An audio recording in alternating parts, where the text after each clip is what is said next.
So first thing I want to get to in the show is actually my review for Logan. And you folks watching on YouTube, I'm doing my review a little different this time. I'm being a little lazy. I'm just going to post a separate video for my Logan review, but it's also going to be included in this podcast. You know, killing two birds with one stone. Can you blame me? Come on.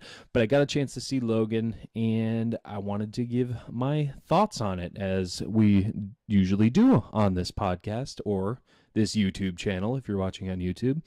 All right, so Logan obviously stars Hugh Jackman, has Patrick Stewart in there as Xavier. It's the third and final installment of the Wolverine trilogy, and kind of just the last of what at least they're saying the last we'll be seeing of Hugh Jackman as Wolverine. It does seem to be his last film.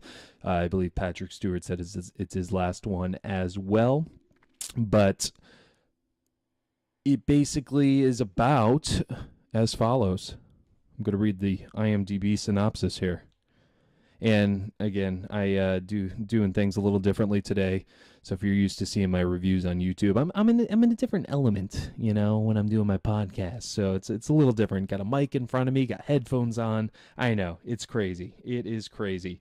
But Logan, there's not much to the story, but just wanted to give the IMDb synopsis. In the near future, a wary Logan cares for an ailing Professor X in a hideout on the Mexican border, but Logan's attempts to hide from the world and his legacy are upended when a young mutant arrives, being pursued by dark forces. And that young mutant is what we know as X-23. Basically, she's a clone of Logan, or Wolverine, as the comics bring out, and we find out in the movie as well. I'm obviously not I'm not familiar with the comic story or anything like that, but that I did know. But Logan, first rated R movie that Hugh Jackman's been in as Wolverine. I was going to say the first rated R movie, X-Men movie, but technically Deadpool was the first one, as that is in that X-Men universe. But man, they did not hold back in this. It was brutal, but this is the Wolverine you've been wanting to see. He is totally badass in this movie.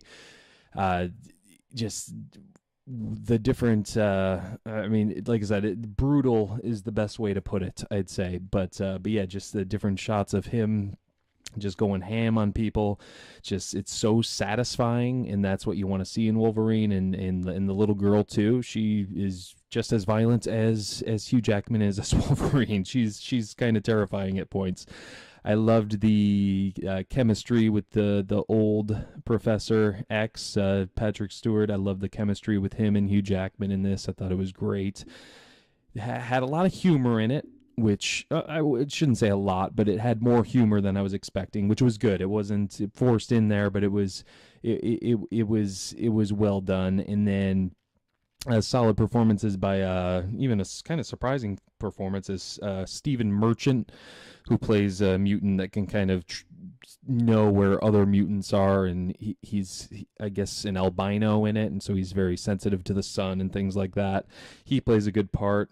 But yeah, just the action in this movie is incredible. It's emotional. It gets a lot deeper than most superhero movies get. On a personal level, it's very intimate. You see Hugh Jackman almost doing like menial tasks. It's a very intimate film, I'd say. So that I love that about it, the brutality, and then the even the intimacy of it, and just it's kind of his development throughout the story and his relationship with the girl. And yeah, I really like that. Going towards maybe more negative side, it does get a little slow in the middle and even towards the end, and the story isn't that gripping. Didn't really get to me too much. It was very predictable, but it still was very satisfying. That's I know I've said that twice now here, but that's a great way to describe it. It's just satisfying the way they're not held back with the PG-13 version. They're able to just totally do what they want and what they can with this film. And I thought they did a great job with that. It's a great send-off for the character of Wolverine and even Professor X, because, like I said, they said it's going to be their last film. But so as of now, it seems like it's a good send-off. It's a good final film for it. Great emotion in it. You know, you even get teary-eyed in it, which is a rarity, I must say, with comic book films. Hugh Jackman's performance, I thought, was incredible. Also, Patrick Stewart was incredible as well. Both of them, their best as, you know, the character, and, you know, they've played these characters several times in several movies. So that was great as well. But yeah, just a little slow at points, and the story was just kind of predictable and didn't really grip me too much, but I was definitely enthralled by the emotion in it. So I definitely give it that. But Wolverine, best Wolverine movie to date, which isn't saying much, because I mean, we had X-Men Origins, which is terrible, and then we had the Wolverine, which was more tolerable but still not that great. This is what we've always wanted with Wolverine, and I am totally satisfied with this film. Had a lot of fun watching it, and I think even the slow parts would probably be better on a second watch. So with that said, I'll go ahead and I give Wolverine a 7.5. So there you have it, Logan.